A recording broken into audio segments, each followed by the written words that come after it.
My husband calls it our money, but I'm the last person who gets asked before it's used, and the first person told I'm being difficult if I question it. This is what it looks like day to day. Someone is always sleeping on the couch or the extra mattress in the living room. Suitcases appear without warning. A sibling shows up for a few weeks and stays until the season changes. Groceries disappear faster than I can restock them. The water bill jumps. The electricity bill jumps. When I open the fridge, food I bought for the week is already gone because someone cooked a big family meal while I was at work. Money moves without conversations. I'll log into our banking app and see transfers I didn't know about. Sometimes it's rent help. Sometimes it's covering a phone bill. Sometimes it's helping someone get back on their feet. It's never framed as a decision we made together. It's presented after the fact, usually casually, like it's obvious. If I ask why we didn't talk first, I'm told there wasn't time or that family needed help or that I should understand. Our savings account has stopped growing. Every time I bring up a plan, paying off debt faster, setting aside money to eventually move out, even just rebuilding the emergency fund, the conversation gets pushed to later. There's always a reason it's not the right moment. Someone else needs help right now. Someone else is in trouble right now. The plans get postponed, not canceled, just delayed enough that they never actually happen. In public, my husband talks about unity. He tells people how strong our marriage is, how we believe in family, how we all support each other. In private, when I try to talk about how overwhelmed I feel, the details don't stay between us. Things I say during arguments show up later in conversations with his siblings. I'll hear my own words repeated back to me, slightly twisted, by someone who wasn't even in the room when I said them. I've learned to choose my words carefully. I don't raise concerns when everyone is around, because it becomes a group discussion I'm outnumbered in. I wait until we're alone, and even then I keep it short. If I push too hard, the mood in the house shifts. The conversations get colder.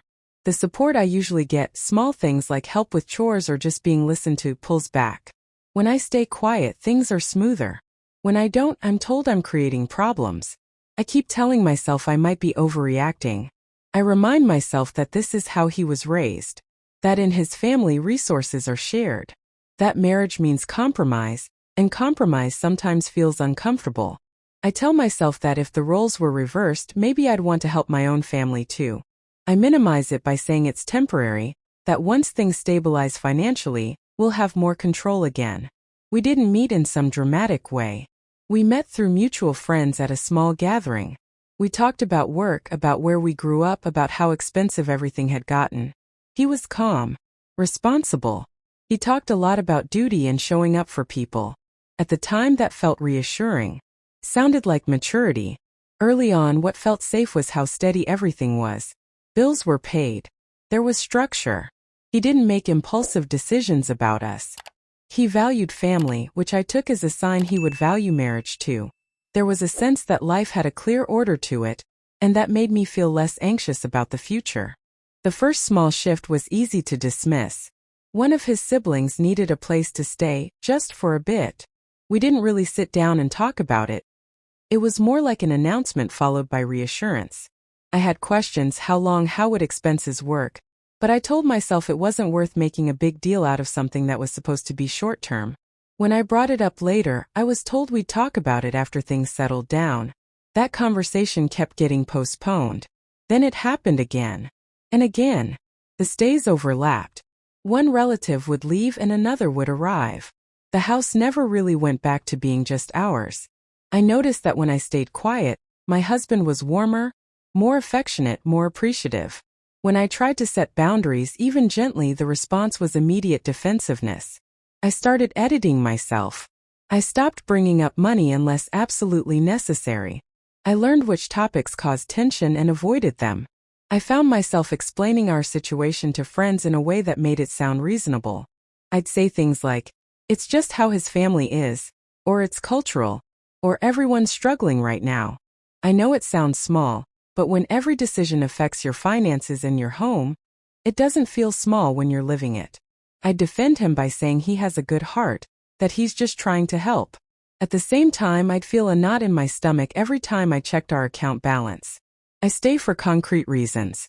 Leaving would mean going against my culture's expectations of marriage and family. It would mean being seen as the problem, the one who couldn't handle shared sacrifice. I stay because I'm afraid of the backlash, not just from his family, but from my own community. I stay because I've tied my financial stability to this marriage. We have joint assets. I don't have the kind of independence that would make walking away simple. Leaving is harder than it looks because it wouldn't just be a separation from him. It would be a separation from an entire network of people who see our resources as communal. It would mean starting over financially with less than I brought in. It would mean navigating judgment, questions, and pressure to work it out, all while trying to support myself. There's no clean break scenario here. There wasn't one big moment where everything clicked. It was quieter than that. It was noticing that every time money left our account, it went to someone else's needs, never ours. It was realizing that decisions were being made collectively, but my voice was the easiest one to override. It was understanding that being told I was included didn't mean I had equal say. It meant I was expected to agree. Right now I'm still here. I haven't made a decision.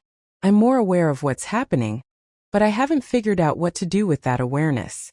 I love my husband, but I don't feel like an equal partner when it comes to our life together.